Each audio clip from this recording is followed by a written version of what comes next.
Selamat pagi, sahabat Kristus yang setia.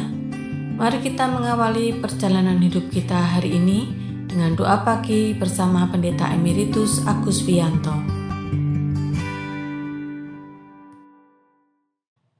Selamat pagi, sahabat Kristus yang setia. Apa kabar hari ini? Semoga kita semua sehat dan selalu baik-baik saja. Kita bersyukur kalau hari ini bisa berjumpa lagi dalam doa pagi. Sebelum memulai doa pagi, mari kita bersaat teduh. Mari kita berdoa. Bapa pengasih, kami bersyukur kalau pagi ini diberi kesempatan oleh Tuhan untuk bersekutu dalam doa pagi. Mohon Tuhan memberkati kami semua dengan firman Tuhan yang akan kami baca dan kami renungkan. Mampukan kami memahami, menghayati, dan melakukan firman Tuhan itu dalam kehidupan kami setiap hari. Mohon Tuhan berkenan mengurapi lidah dan bibir hamba-Mu, agar hamba-Mu dapat berbicara menguraikan firman Tuhan dengan baik dan benar. Dalam nama Tuhan Yesus kami berdoa. Amin. Sahabat, sebelum membaca dan merenungkan firman Tuhan, mari kita menyanyikan pujian dari NKB 116, Siapa yang berpegang?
Sahabat, mari kita membaca firman Tuhan dari 2 Tawarikh 1 ayat 11 sampai 12a. Firman Tuhan mengatakan demikian. Allah berfirman kepada Salomo, oleh karena itu keinginan hatimu dan engkau tidak meminta kekayaan, harta benda, kemuliaan atau nyawa pembencimu dan juga tidak meminta umur panjang, tetapi engkau meminta hikmat dan pengertian untuk dapat menjadi hakim bagi umatku yang atasnya engkau telah kuangkat sebagai raja, maka hikmat dan pengertian akan diberikan kepadamu. Demikianlah firman Tuhan. Berbahagialah setiap orang yang mendengarkan firman Tuhan, mempergumulkan dan melakukan dalam hidupnya setiap hari. Haleluya. Sahabat Kristus yang setia, tentu kita ingat Raja Salomo yang ditawari Allah untuk minta kepada Allah apa yang diinginkannya. Mungkin bagi banyak orang permintaan Salomo ini aneh, karena dia tidak minta kekayaan, harta benda, kemuliaan, nyawa musuhnya atau umur panjang, melainkan dia minta hikmat dan pengertian. Untuk apa hikmat dan pengertian?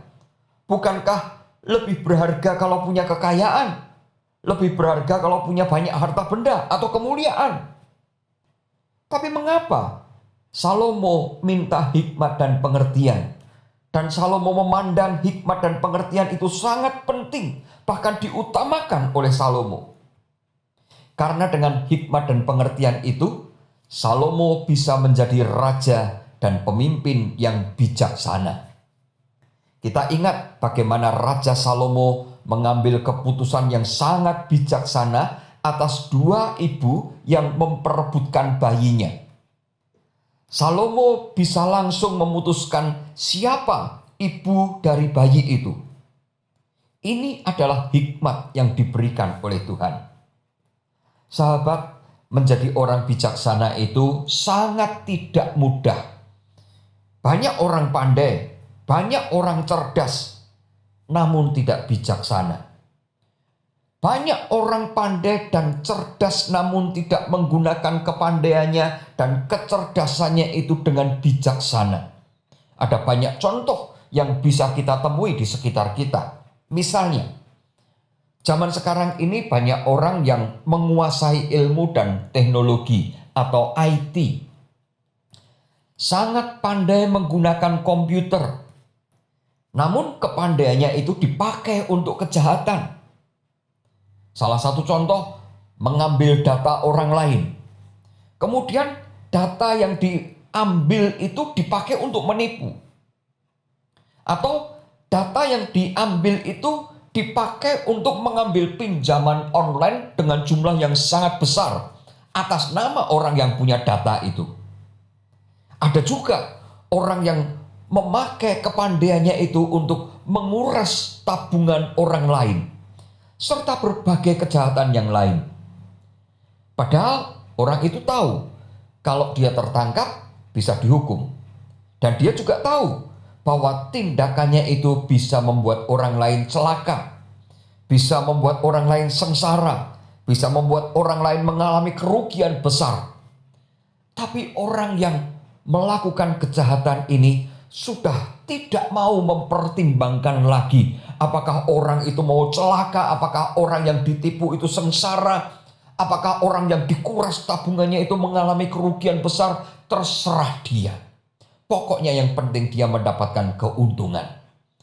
Bukankah orang seperti ini adalah orang yang pandai namun dia tidak bijaksana? Contoh yang lain.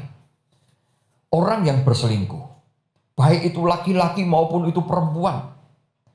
Mereka yang melakukan perselingkuhan pasti tahu bahwa perselingkuhan itu tidak dapat disembunyikan selamanya. Suatu saat pasti akan terbongkar. Bila sudah terbongkar, apa yang akan terjadi dengan keluarganya? Apa yang akan terjadi dengan istrinya, dengan suaminya, dengan anak-anaknya, dengan orang tuanya, dengan mertuanya, bahkan dengan gerejanya? Orang itu sungguh-sungguh tidak mempertimbangkan bahwa apa yang diperbuatnya itu akan mempermalukan keluarga, akan menyakiti hati orang-orang yang ada di sekitarnya, akan membuat kecewa hati orang-orang yang ada di sekitarnya, baik itu pasangannya, bahkan itu orang tuanya, bahkan itu mempermalukan gerejanya. Sahabat, orang yang begitu pandai menyembunyikan kejahatan, misalnya kejahatan korupsi, menipu, bohong, atau apapun, pasti dia bukan orang yang bodoh. Namun, dia adalah orang yang pandai, cerdas, akalnya licik. Namun orang itu tidak bijaksana, karena dia tidak mau mempertimbangkan semua akibat yang akan dialami baik oleh dirinya sendiri maupun yang akan dialami oleh orang lain. Selain itu, ada banyak lagi contoh-contoh orang pandai namun tidak bijaksana. Oleh sebab itu, menjadi bijaksana itu sangat tidak mudah. Meskipun menjadi bijaksana itu sangat penting. Kadang bukan kejahatan yang dilakukan. Orang bisa bertindak tidak bijaksana dengan sikapnya. Salah satunya misalnya contoh kesombongan. Sikap yang sombong. Pamer kepandaiannya. Pamer kalau bisa makan makanan yang enak dan mahal di kafe. Pamer kalau sedang berjalan-jalan di tempat-tempat wisata. Padahal ada orang-orang yang melihat foto-fotonya di media sosial, Instagram, di Facebook. Orang-orang yang melihatnya dan dia tidak bisa mengalami, tidak bisa merasakan seperti itu. Betapa hatinya sedih karena dia tidak bisa mengalami seperti itu. Bukankah itu juga tidak bijaksana? Sahabat, kalau kita memperhatikan pengalaman Salomo, hikmat dan pengertian itu adalah karunia Tuhan. Kalau kita orang biasa, bukan raja, seperti Salomo itu, apakah kita juga bisa mendapatkan karunia hikmat dan pengertian? Tentu saja bisa. Siapapun bisa mendapatkan hikmat dan pengertian atau hati yang bijaksana. Amsal 9 ayat 10 mengatakan begini, permulaan hikmat adalah takut akan Tuhan, dan mengenal yang Maha Kudus adalah pengertian. Sahabat, apakah kita ingin mendapatkan karunia hikmat? Apakah kita ingin menjadi orang bijaksana seperti Salomo? Kita bisa menjadi bijaksana, tapi syaratnya adalah takut akan Tuhan. Arti takut akan Tuhan adalah taat mengikuti perintah dan semua ajaran Tuhan. Jangan melawan perintah Tuhan seperti Adam dan Hawa yang sudah diberi perintah untuk tidak makan buah pengetahuan baik dan jahat, namun mereka melanggarnya. Meskipun mereka sudah tahu, mereka tidak taat, mereka melawan perintah Allah. Melawan perintah Allah adalah tindakan yang tidak bijaksana. Oleh sebab itu Adam dan Hawa merasakan akibatnya. Jatuh dalam dosa dan mengalami hukuman karena dosanya. Dalam Matius 7 ayat 24, Tuhan Yesus memberi nasihat demikian. Jadi setiap orang yang mendengar perkataanku ini dan melakukannya, ia bagaikan orang bijaksana yang mendirikan rumahnya di atas batu. Sahabat, sumber hikmat dan kebijaksanaan ada di dalam firman Tuhan. Kalau kita mau menjadi orang bijaksana, mari kita belajar firman Tuhan, mendalaminya, memahaminya, menghayatinya, dan melakukan firman Tuhan itu dalam hidup kita setiap hari. Tuhan sudah menyediakan sumber hikmat dan kebijaksanaan itu di tangan kita, yaitu di dalam Alkitab kita. Sekarang semuanya kembali kepada kita. Apakah kita mau mempelajarinya, mendalaminya, memahaminya, menghayatinya, dan melakukan dalam hidup kita setiap hari atau tidak? Semuanya kembali kepada kita. Namun, kalau kita mau memiliki hikmat, kalau kita mau menjadi orang bijaksana, mari kita tetap semangat belajar firman Tuhan agar kita mendapatkan karunia hikmat dan hati yang bijaksana dari Tuhan. Tuhan Yesus memberkati kita semua. Amin.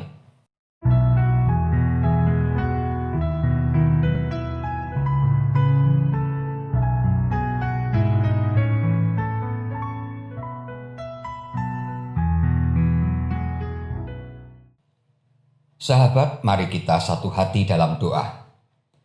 Tuhan yang maha bijaksana, kami bersyukur untuk firman Tuhan yang kami renungkan hari ini. Kami bersyukur kalau ternyata kami pun juga bisa mendapatkan karunia hikmat dari Tuhan, yaitu dengan takut akan Tuhan, dan tanda takut akan Tuhan nampak ketika kami taat melakukan perintah Tuhan. Maka tolonglah kami agar kami dapat menjadi orang yang takut akan Tuhan, sehingga kami memiliki hati dan akal budi yang bijaksana. Saat ini perkenankan kami mengingat untuk bangsa dan negara kami, terutama untuk agenda pilkada yang akan segera digelar pada tanggal 27 November mendatang. Tolonglah agar semua bisa berjalan lancar dan aman, dan kami sebagai warga negara Indonesia yang telah memiliki hak pilih dapat memakai hak pilih kami dengan baik, sehingga nanti terpilih pemimpin yang tepat, pemimpin yang mengabdikan hidupnya kepada rakyat, pemimpin yang takut akan Tuhan, pemimpin yang bijaksana, dan pemimpin yang tidak hidup untuk kepentingannya sendiri. Ya Tuhan, kami mengingat panitia Natal GKI Tumapel yang saat ini sedang mempersiapkan seluruh rangkaian acara Natal. Mohon Tuhan beri hikmat kepada seluruh panitia Natal, agar nanti acara-acara Natal yang dipersiapkan dapat menjadi sarana bagi pertumbuhan iman umat-Mu.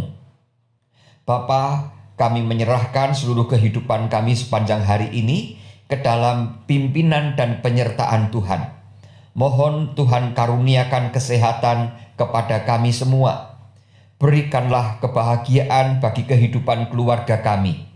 Mohon Tuhan limpahkan juga rezeki dari Tuhan untuk memeliharakan hidup kami. Dan berikanlah semangat yang besar untuk melayani Tuhan kepada kami semua. Akhirnya kami serahkan seluruh hidup kami ke dalam tangan pemeliharaan dan penyertaan Tuhan. Dalam nama Tuhan Yesus kami berdoa. Amin. Kasih Tuhan mengiringimu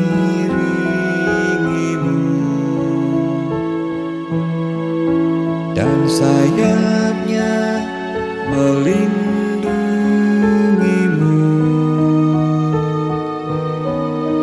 Tangan Tuhan pegang di dalam hidupmu. Majulah dalam terang kasih-Nya.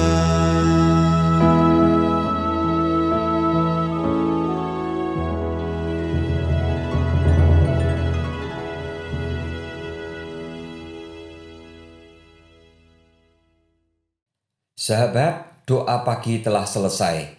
Selamat beraktivitas, selalu jaga kesehatan, dan tetap semangat berkarya. Tuhan Yesus memberkati. Amin.